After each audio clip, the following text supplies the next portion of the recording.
Hi, this is Amy Magyar from FromWithin Coaching, and today I am with one of our affiliate coaches, Augusta Good-Crawl, and today we are unpacking the CliftonStrengths of discipline.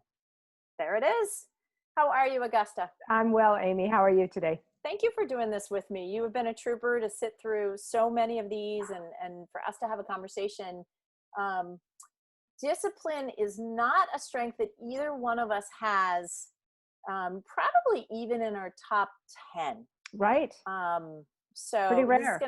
this will be fun for us. And we've been trying to actually have if any of our affiliate coaches have one of these strengths, we've been inviting them into our conversation as we unpack these. And we don't have any current affiliate coaches with discipline, and yet we still somehow manage to get stuff done. So we're going to talk about, what does discipline mean? But how are we still able to function as an organization even without having somebody that has discipline? So, but thank you for being here. I appreciate it. No problem. I love it. And I think you're absolutely right. I was learning, I haven't had a lot of clients with the top 5 strength of discipline. And it makes sense to me. It is one of the more rare ones. We don't see it that often in a top 5. It is there. There are many people out there with it, but it just doesn't come across maybe as common as some of the other ones that we've seen. Yeah. I'm going to do the thing, somebody with discipline would want me to do this, which is I'm going to read the theme based on CliftonStrengths and their short definition of it, and then give my own sort of quick definition of it. And then I'll look to you, Augusta. So discipline, people strong in the discipline theme enjoy routine and structure. Their world is best described by the order they create. So I really looked at this as if I was to explain discipline, how I would have explained the word discipline maybe was different than what CliftonStrengths actually is sort of saying, which is discipline. You would think maybe it's you feel responsible. You have the discipline to get stuff done. But I think it is really, it's about creating structure for progress. Yeah. Or said another way, I wrote down precision for progress, of like really being really diligent and really focused on creating a structure, a precision structure that creates this fluidity and creates some freedom. I don't know that you'd ever use discipline and the word freedom together. We'll talk a little bit about that, but how would you define it when you think about discipline? I love what you're saying about that. And I resonate, when we talk about the strengths, our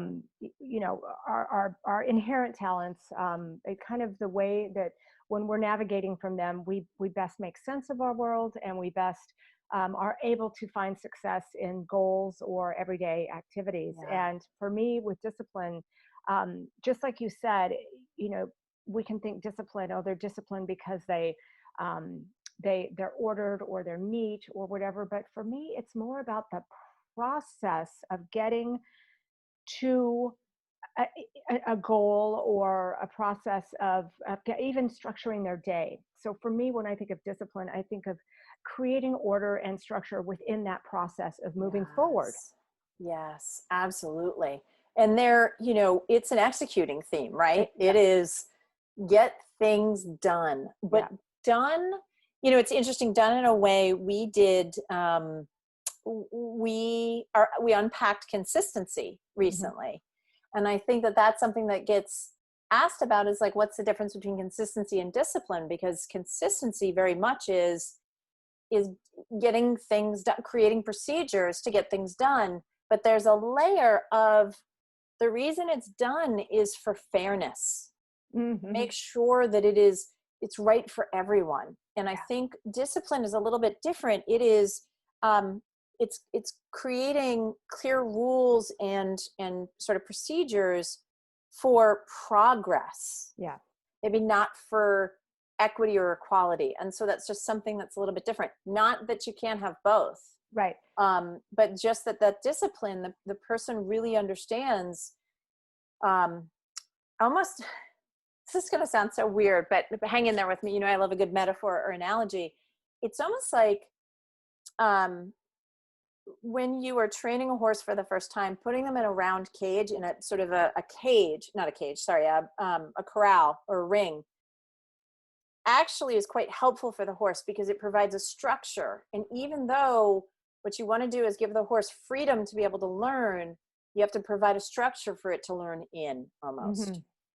And so you wouldn't think process creates freedom, and yet this is, you know, someone with discipline sees that so easily, but I think maybe that can be misunderstood by others if they're watching somebody with discipline sort of say, why are you so structured? Why do you have so many procedures? What are you talking about being carefree? You're not. You're quite the opposite. And yet all of those process and procedures help the person with discipline have the extra time.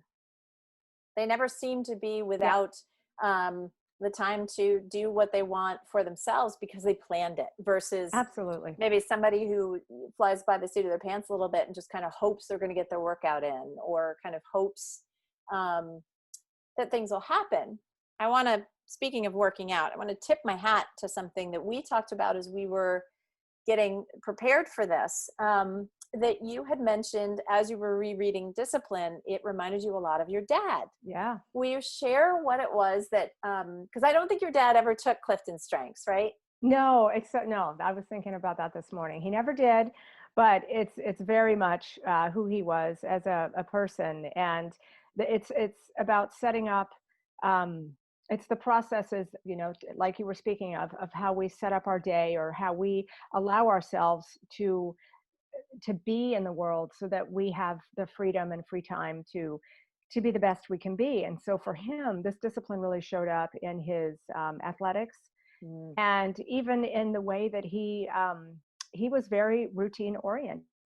People with discipline really find a comfort in kind of knowing ahead of time maybe what the goal is.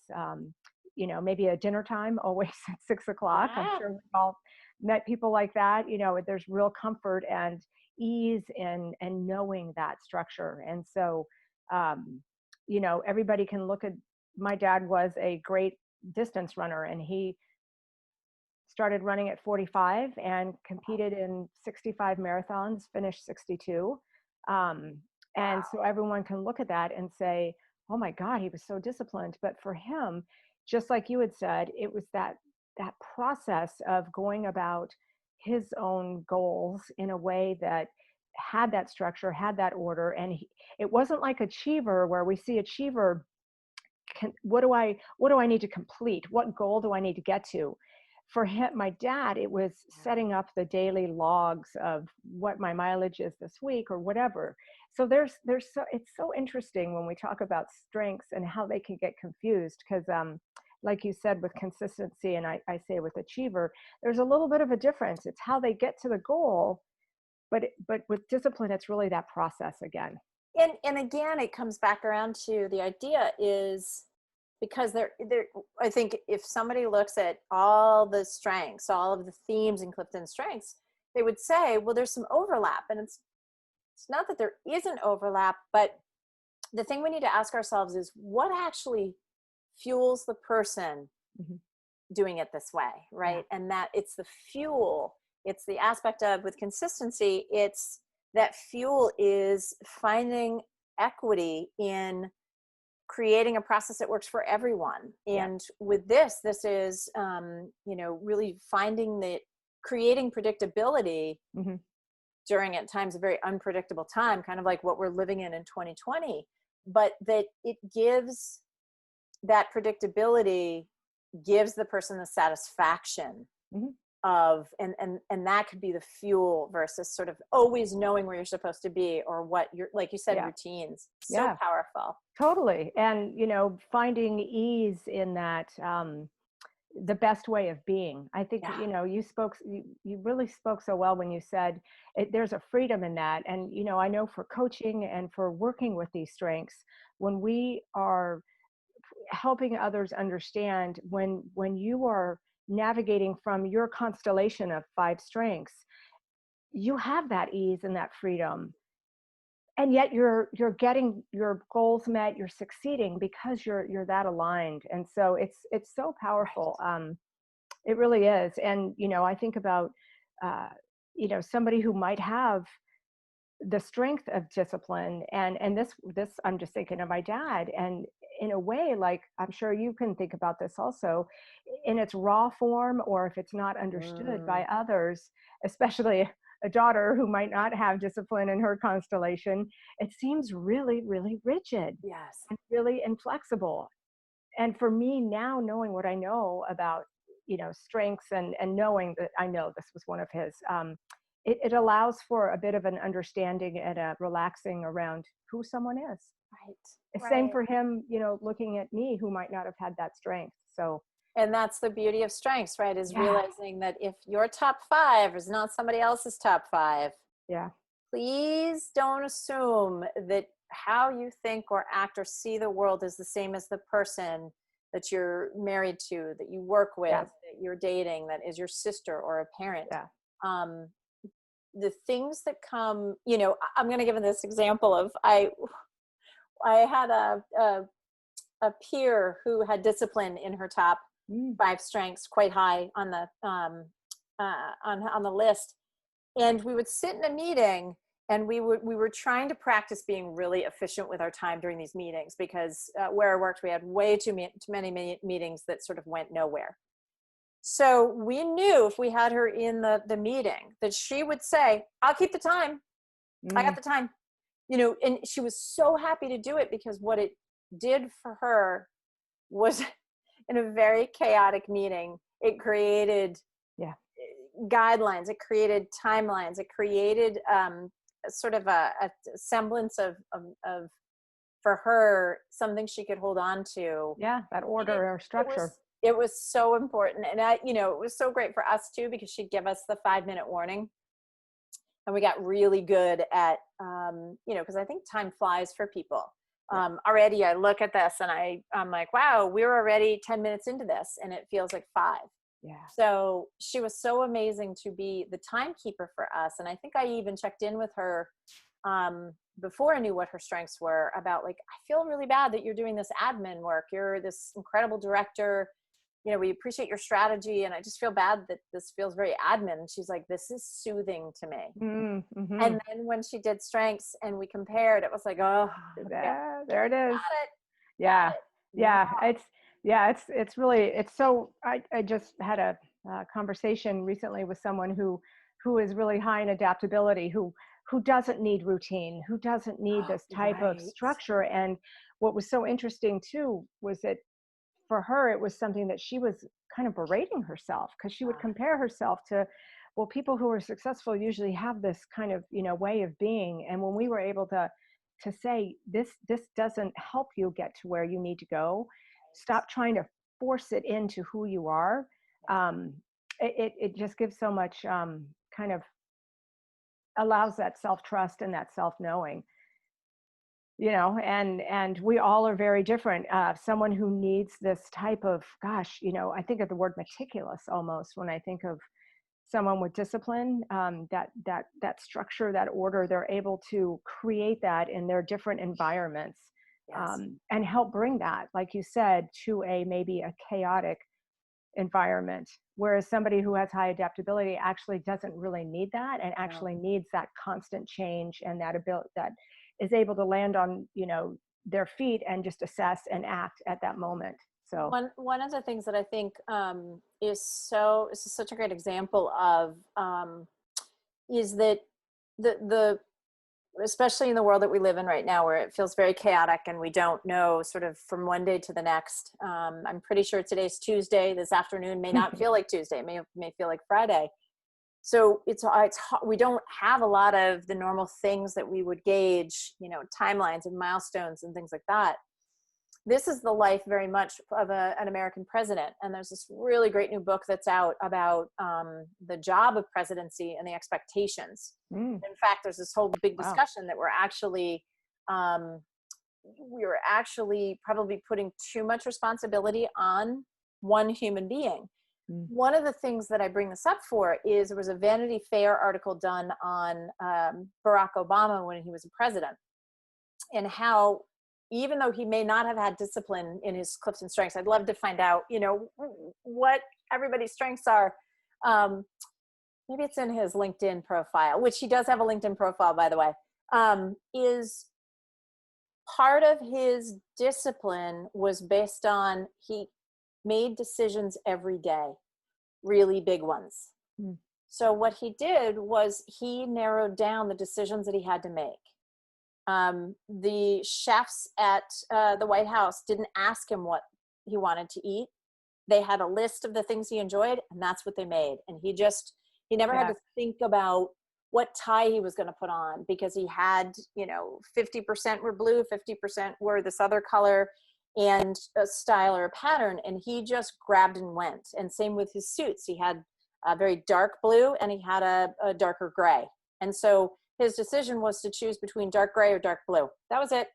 And it was an easy one for him, because the more decisions we make during the day, as we continue, they get sometimes harder and harder to make. And I'd much rather have any president, making really sort of saving the space for big decisions, and not being so worried about whether they were going to wear a purple tie or a green tie. Right. So Exactly. I feel like I've went on a little bit of a tangent, but bringing it back, it's this idea of the freedom of having procedures set up for him, so that he knew when he walked into his closet, he would just grab. It didn't matter what he grabbed. He knew it was going to match. He didn't have to think about it.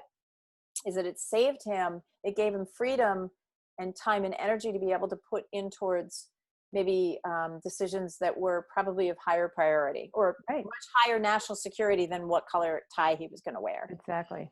Yeah. Yeah. So again, going back to, like you said, strengths or understanding ourselves, understanding others in this way, how can we set ourselves up so that we're not engaging in activities or decision making or being in a certain way that takes energy from us?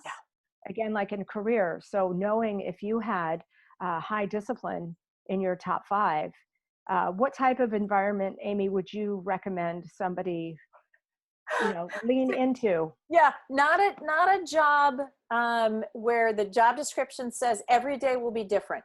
Exactly. If it says that somewhere in there, most likely, if you have discipline in your top 5, even low number 5, probably not ideal for you, right? Yeah. Although I could see somebody who maybe has gotten, who didn't know their strengths, is now becoming aware of their strengths, and they're working in a job or for the military or in something where they've signed a contract and they can't get out of it.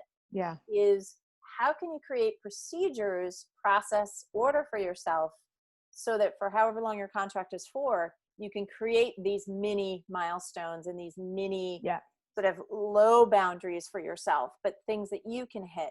Just realize that if your organization is not shaped that way, that you may be feeling like you're swimming upstream a little bit more. So, it's interesting, because I'm going to use something. Here's a great example. Law enforcement is very interesting right now, because in theory, there are very specific procedures that you have to, when you arrest somebody or when you're coming up on a car, things that you are trained to do. That actually could be very powerful for somebody with discipline, because they're put in a situation where they don't know what's going to happen, but they know what's available to them. Yes. So that could be an interesting, sort of idea, is that even if the situation itself feels unpredictable, you work for an organization or in an industry where there are very clear things to do when you don't know what to do. Absolutely. I don't know if that makes sense, but that does. And I also think about, I don't know, I just flashed back to being somebody who, thinking of a woman or a mom or a dad who could potentially have discipline very high in their top 5, and they're a new parent. And there is absolutely no predictability, no order, no routine. And so I know that I would work with someone, again, if they're in a work situation, even that there is this kind of unpredictability. How can you work around, like, maybe where's your morning routine? How can you wake up that hour earlier to get that kind of self kind of check off your own boxes of you've done something that feels good to you and that it gives you that routine, and then jump into that unpredictable and then bookend your day again with some type of routine or structure. So it's not that everyone who has discipline is going to find that environment all of the time, especially again in a work potential environment, or as a parent, or a spouse or a partner. So it's how can you create it also within your time frames, within yourself, And so that you're better able. The beauty of that is as a leader, as a parent, is watching, so that whether or not your employee or your child has discipline or not, they do see the benefit of, wow, Mary is so much more at ease when she sort of does this routine. She sort of knows what's coming. I have a friend that works for a very the company and the industry it's in, I don't want to use names right now, but it's explosive growth right now. And her day is not her day from 8 a.m. to 8 p.m. She has no idea. She could be called in the middle of the day to fly to London, maybe pre-COVID, right? Pack your bags, off you go. And so she has created this routine for herself between 5 in the morning and 8 a.m. Exactly. That is her time. 3 hours. She said by the time 8 a.m. comes through and she's ready to finally get on email, she feels like she's had a whole day. Yeah. She makes, French press coffee, takes her time. She gets a workout in. She does her own reading and meditation. And so all of a sudden 8 o'clock hits and it's the company's time, but she's not resentful because she had her time. Exactly. But if she didn't have this, if she did not have that set up, she would be so angry and bitter probably for the fact that her day is not her day. Yeah, she's not fed within herself. So super good point. So I want to be mindful of our time. Any last thoughts on discipline, whether that is speaking as somebody with discipline or somebody that maybe is married to somebody with discipline? Any last thoughts, to words of wisdom you want to share to those people? Oh gosh, theme? I think, again, with this time of kind of unpredictability, there's a lot of unstructured, unordered kind of ways of being right now as we create new ways of being.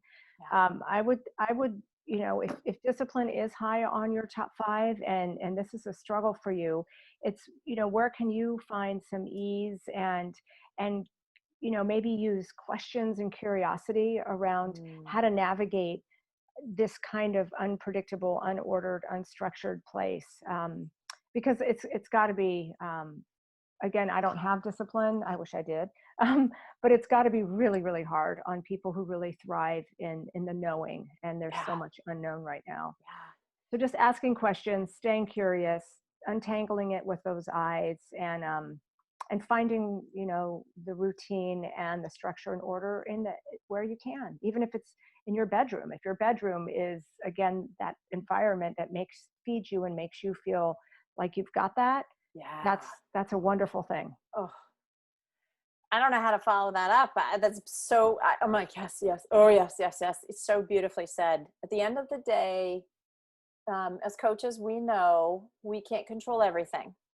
But knowing what you can and can't control is half the battle. And I think at times when we are really struggling with what we feel like we can control that we really can't, i.e. a global pandemic, or right now Mother Nature is throwing a tropical storm at me right now in my basement, is what can I do to create a ritual or routine, something for me that is going to help me get through those next 24 hours. And baby steps are nothing. They're not baby. There's nothing baby about taking steps or creating a small procedure for yourself. If they help you, then do them. Don't worry that they're not sort of big. So that's something to think about too. So, absolutely. Augusta, I thank you for this.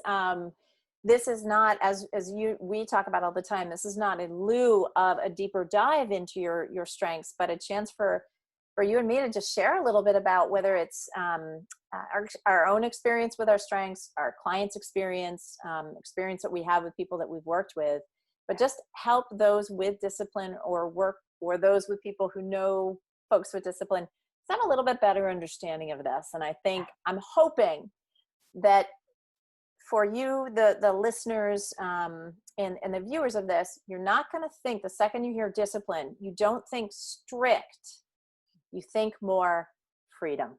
So it's a different mindset. So I'll leave it at that. Thank you again for being on this call. And thank you so much for sharing a little bit more about your dad. It was great to hear. Yeah, well, fun to really kind of get some smiles as I was working on this today. So thank you. I look forward to seeing you next week. We'll see you next time. All right.